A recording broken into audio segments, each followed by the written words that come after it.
Hey, thanks for watching my content. Made some content earlier today, but I want to come talk to you about after you graduate. What do you do after you graduate? And once again, I'm not talking to the top five, the top 25, students of their class. I'm talking to the C level, D level students, the people who don't want to do academic stuff, who don't want to do college. My question to you is, what are you going to do? If you don't further your academics, how do you further your skill? What are you good at? And don't tell me you just want to just go work at a retail store, go work at a fast food restaurant, because I'm telling you, they're going to lead to a rabbit hole of unsuccess after 5 or 10 years of doing that. You're going to realize that it's not going to profit you as far as experience wise, because you're doing the same thing over and over and over.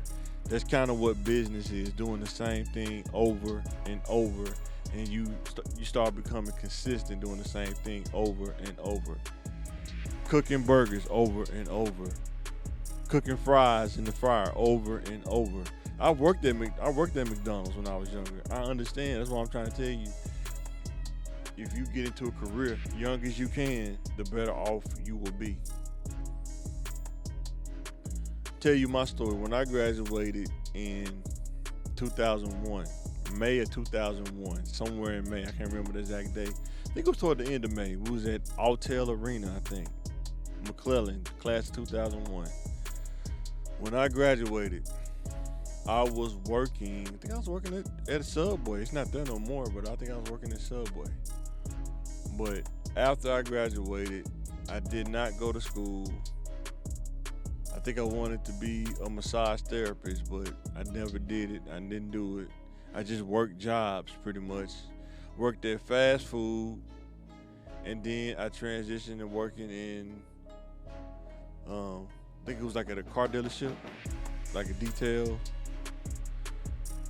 Then I went from there to working at a tire shop, and then went from the tire shop working in a hospital, and then getting a courier job at the hospital. Even though you can find a career at a hospital, but I never did. I never explored it, like being a scrub tech or being something like that. Never really explored it.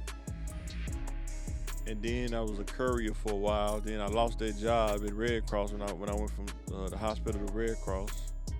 But what I'm trying to tell you is these jobs I had after high school, if I could find that old resume somewhere, they didn't profit me anything.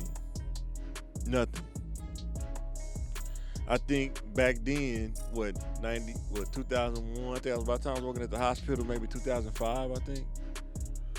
I think I was maybe bringing home $600 to $700 after taxes, if that much. And I was working 7 days on, 7 days off. And I wasn't doing no with them. I think I had 2001 Monte Carlo. So it may have been '02 I was at the hospital. It may have been '02. So I had the Monte Carlo, 2001 Monte Carlo. Working at the hospital, had got some rims, had some 20s and everything. But I spent so much money on stuff that when I look back on it, it was all vanity. Like, I was telling in the Bible, Solomon saying it's all vanity. I don't even know what half of that stuff is now. I don't even care about it. But what I'm trying to give back to the youth is that don't get caught up in the vanity. It's okay to have some fun, but don't get caught up in it where that consumes the most part of your life. You want to set yourself up so when you get in your 30s, 40s, and 50s, all you're doing is just waiting on opportunities to come your way.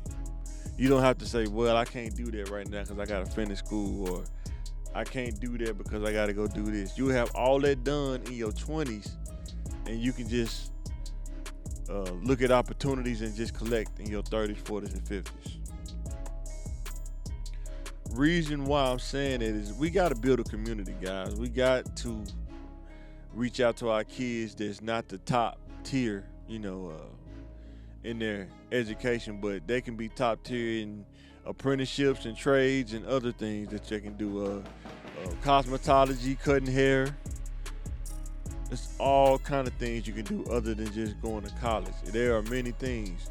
College is a good option as well. I'm not gonna sit there and tell you that it's not. It just depends on what field you want to go in. And another thing is, are you willing to sacrifice what you deem is fun in order to get to a point of success where you can have a longer run of fun versus living check to check, having fun whenever you can afford it, but then most of the time you're really trying to survive and keep your head above water, and just having fun is kind of like a getaway almost. But I want you to think about that when you graduate, because when I graduated, you don't have teachers, you don't have counselors, you don't have people around you like you did when you was in school to kind of point you in different directions. You have to do it yourself. You have to find the information. You have to learn about you. You have to know who you are. You have to deal with you. You got to manage your time because you're not going to school anymore. So now your time, you wake up in the morning, what do? Are you going to research and focus on what career you want to go into?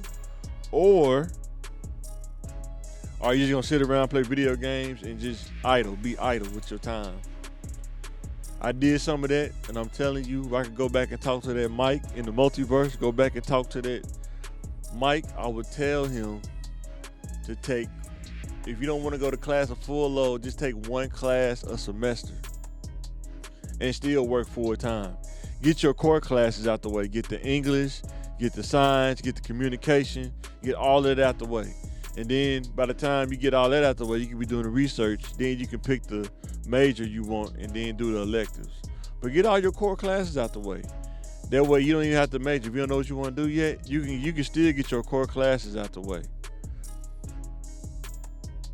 And that's something I want you to think about. Don't get stuck being comfortable. I can just work this job and I can figure it out.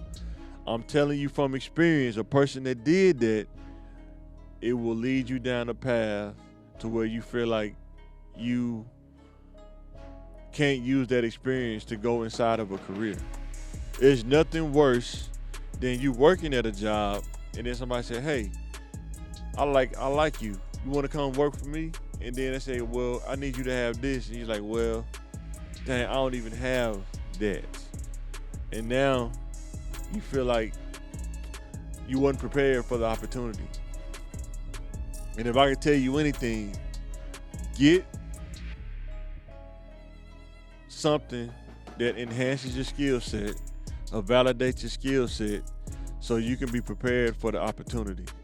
Nothing worse is to not be prepared for an opportunity when it comes your way and you can't take advantage of it because you don't have the education or you don't have the skill set,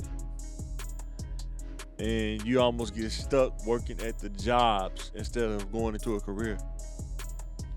When I got into IT, I remember when I started working at the ISP place, I didn't have any experience in that. That was my first job, and I didn't even work in IT yet. It was just pretty much just networking, like routers and switches, pretty much. But I can tell you from experience that working in IT as an IT support specialist, I think they call it, some people call it that. Those jobs, if you want to work in IT, start out working in those jobs, an IT support specialist will give you like a broad scope and you can kind of see what you want to do. Do you want to work on servers? Do you want to work on networks? Or do you want to work in software or applications and stuff like that? Don't be afraid to expose yourself. Don't be to different fields. Don't be afraid to challenge yourself. If you're not challenging yourself, that means you're being comfortable. You stand in your comfort zone. But if you challenge yourself and you can grow, it'll lead to more success. This is Mike. I'm signing out. Like, share, subscribe. Hey, let's build a community. Let's reach back. Let's give the youth insight on stuff that we didn't get when we was coming up. Comment, let me know some of the stuff you'd like to hear me talk about. Even watching our podcast, what's some of the stuff you want to hear us talk about? We would love to hear the feedback. We love to hear the comments. We just want to build a community. We want to make stuff for the kids that grew up how we grew up in Southwest, in a city that wasn't the top kids in their class. And really, we just hanging out, just doing what we want to do, and then understand the importance of academics. There is an importance to academics. Now, I'm not saying take something that's just to get you to school to say I graduated. I'm saying actually learn something that's a skill set and that brings you value in the corporate marketplace. This is Mike. I'm signing out. Thanks for watching. Peace.